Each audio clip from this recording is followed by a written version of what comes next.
5, Shano, you are no longer adding. You are symbolizing what?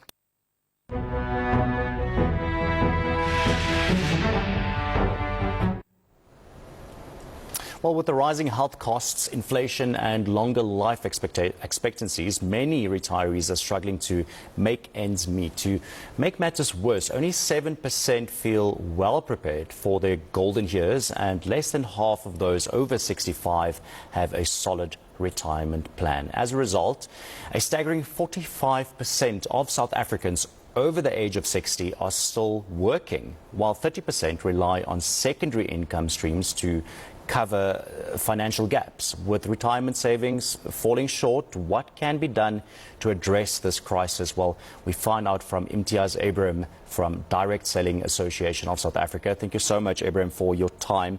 I think first and foremost, let's start with why we are seeing this trend, why we're seeing that, so many South Africans over the age of 60, they still need to either go back to work, those who have retired, or have a job on the side, those who are still working. Well, thank you. Good afternoon to you and good afternoon to your viewers. Thank you for the opportunity to have this discussion with you. The question that you ask is actually a very pertinent but unfortunate question for South Africans finding themselves not in a position to retire adequately. Many factors, cost of living. For most South Africans throughout most of their work lives, they find that they have not enough money to even get through life, let alone thinking about savings, and as a knock-on effect, let alone thinking about planning for retirement. Increased cost of medical care, increased cost of living, increased cost of housing. I mean, every aspect of our lives, there are increased costs. And it's very difficult, to think about saving and planning for retirement. And with, old individuals interested in direct selling, maybe you can talk to us about this. What are the key benefits that actually make it an attractive option compared to other income streams?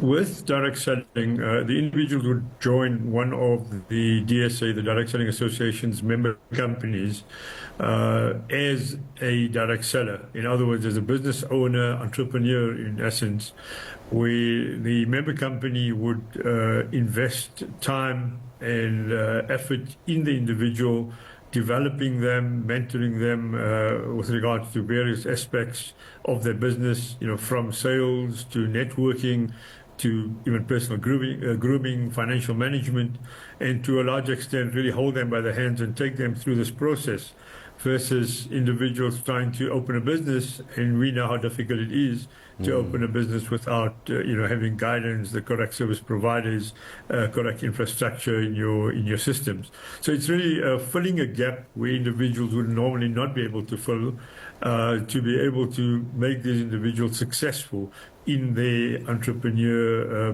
journeys as direct sellers.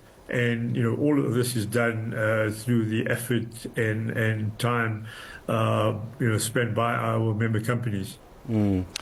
I want to ask you, Imtiaz, when it comes to the two-pot retirement savings, and we know so many South Africans are dipping into their savings pot. Is this, what issue is this, and what could the repercussions be, especially when it comes to those who are 60 and above, and when we talk about other means of trying to make money, or to get an extra source of income, direct selling being one of those that you just mentioned? Would you rather advise people to do that instead of taking away from their savings with a two-pot retirement system? Yes, most definitely, most definitely.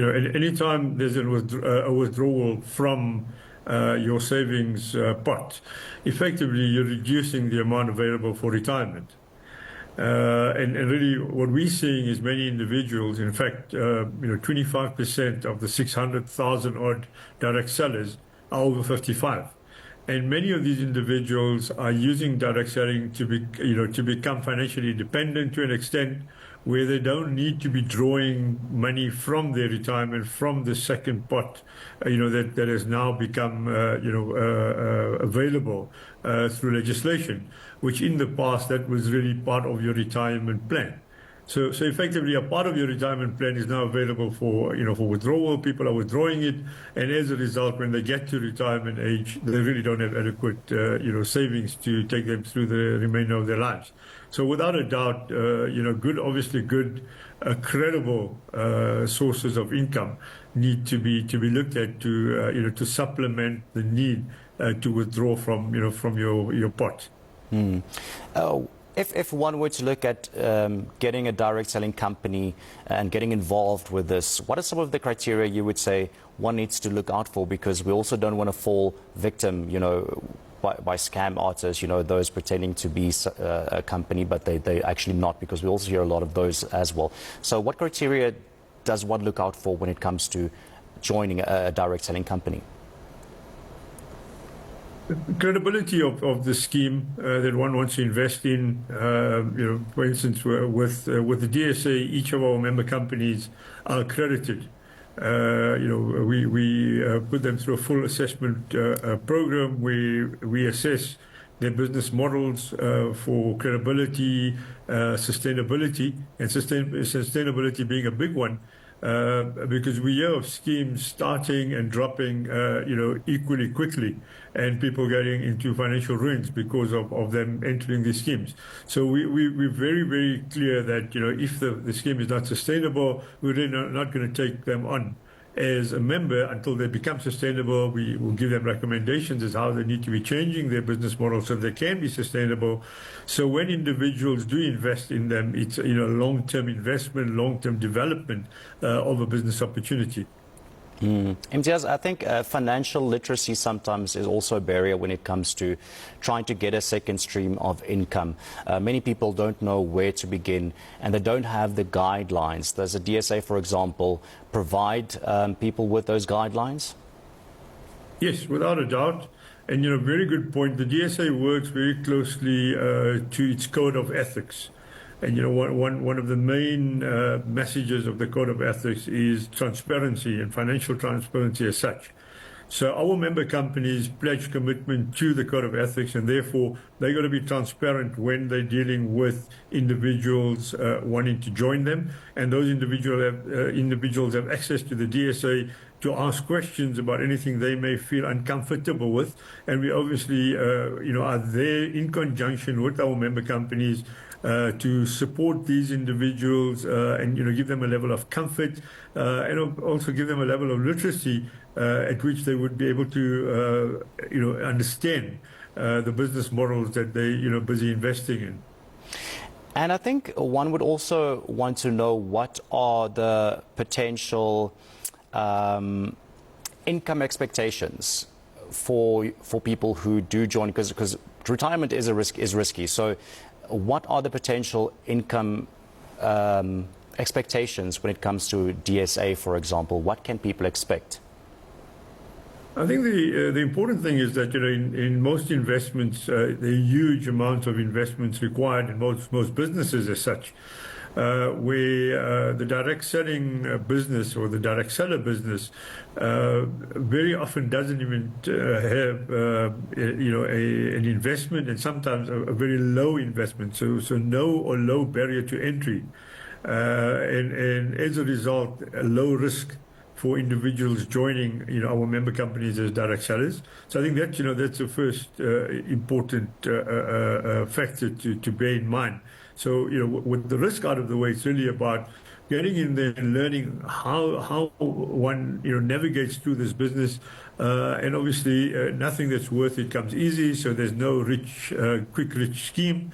And individuals who are serious about, about earning income, who are prepared to put in the effort, who are prepared to learn, prepared to work along the guidelines that our member companies are providing, are seeing success, at different rates. Different individuals, in every aspect of our lives would be progressing at different rates, and no difference as direct sellers. Could you maybe share, you talk about success, could you maybe share an example of one such success story? There are many success stories. One that comes to mind in the Northwest Province, a person was a petrol attendant and needed desperately to make some additional income to sustain their family. Joined one of our member companies, went through the training, and slowly but surely, it took a good number of years. But today, they're comfortable direct seller with a comfortable direct selling business, and really financially independent. So there are many, and each of our member companies have their own testimonials. One just needs to go to our website. That's DSASA.co.za, and one would read all the testimonials with names of the individuals as well. All right. Thank you so much for your time and your insights. That was Imtiaz Ebrahim from Direct Selling Association of South Africa. On to this now.